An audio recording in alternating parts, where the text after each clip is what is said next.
दोस्तों, होम्योपैथी की एक मेडिसिन कैनाबिस इंडिका।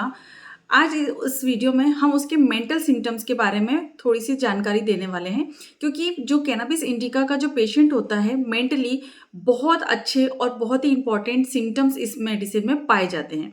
जैसे कि सबसे पहला जो इम्पोर्टेंट सिम्पटम्स पेशेंट का ये होता है कि उसको जो घंटे उसके बीत जाते हैं, लेकिन उसे ऐसा लगता है कि कुछ सेकंड ही बीते हैं। मतलब उसका टाइम बहुत जल्दी उसको फ़ील नहीं होता है। उसे लगता है कि जैसे वो कहीं चल रहा है, तो उसे लगता है कि बहुत वो चल चुका है और अभी तक उसका जो डेस्टिनी है वो आई नहीं है। उसको 1 मिनट कई युग के बराबर लगता है।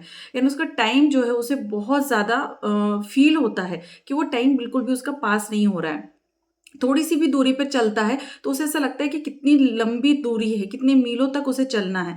तो इस तरीके से, या अगर किसी कमरे में उसे छोड़ दिया जाए, तो वो कमरा उसे बहुत ही ज़्यादा बड़ा कमरा फ़ील होने लगता है। तो इस तरीके का मेंटल सिम्पटम उस पेशेंट में होता है। सेकंड चीज़, उसके अंदर बहुत सारी मेंटली चीज़ें चलती रहती हैं। उसमें विचारों का, उसकी जो थिंकिंग होती है, उसका बिल्कुल तूफ़ान सा चल रहा होता है। कभी कुछ सोचता है, कभी कुछ और सोचता है। अपनी एक थॉट पर वो ज़्यादा देर तक नहीं रह पाता है। बात करते-करते वो भूल जाता है कि वो थोड़ी देर पहले किस बारे में बात कर रहा था। तो फॉरगेटफुलनेस भी इस पेशेंट में काफ़ी ज़्यादा होती है, क्योंकि कंटीन्यूअस दिमाग में कुछ न कुछ थॉट चल रहे हैं, तो वो एक चीज़ पे रह नहीं पाता है और अगले ही पल वो भूल जाता है कि वो किस बारे में बात कर रहा है। पेशेंट जो होता है उसे पागल हो जाने का डर लगता है, क्योंकि वो चीज़ों को भूल रहा है, उसका टाइम उसे बहुत बड़ा लग रहा है या बहुत ज़्यादा लग रहा है, दूरियाँ उसे बहुत ज़्यादा लग रही है, तो वो अलग अपने आप को और लोगों से थोड़ा अलग पाता है। तो उसे ऐसा लगता है कि कहीं वो पागल तो नहीं हो रहा है, तो उसे पागल हो जाने का डर महसूस होता है। उसे मरने से भी डर लगता है, उसे मौत का भय होता है और अंधेरे में या अकेले में भी उसे बहुत ज़्यादा डर होता है। तो इस तरीके का फ़ियर भी ऐसे पेशेंट में बहुत ज़्यादा देखने को मिलता है। डुअल कॉन्शियसनेस होती है। उसे ऐसा लगता है कि उसके शरीर के अंदर 2 अलग-अलग लोग चल रहे हैं। एक अलग काम कर रहा है और एक अलग काम कर रहा है। तो डुअल कॉन्शियसनेस पेशेंट में होता है। उसको उसके शरीर का कोई अंग अपनी बॉडी से निकला हुआ या फिर बाहर आया हुआ फ़ील होता है। उसे उसकी बॉडी जो है फ़ील नहीं होती है। जैसे कि उसका सिर उसे हवा में तैरता हुआ सा महसूस होता है।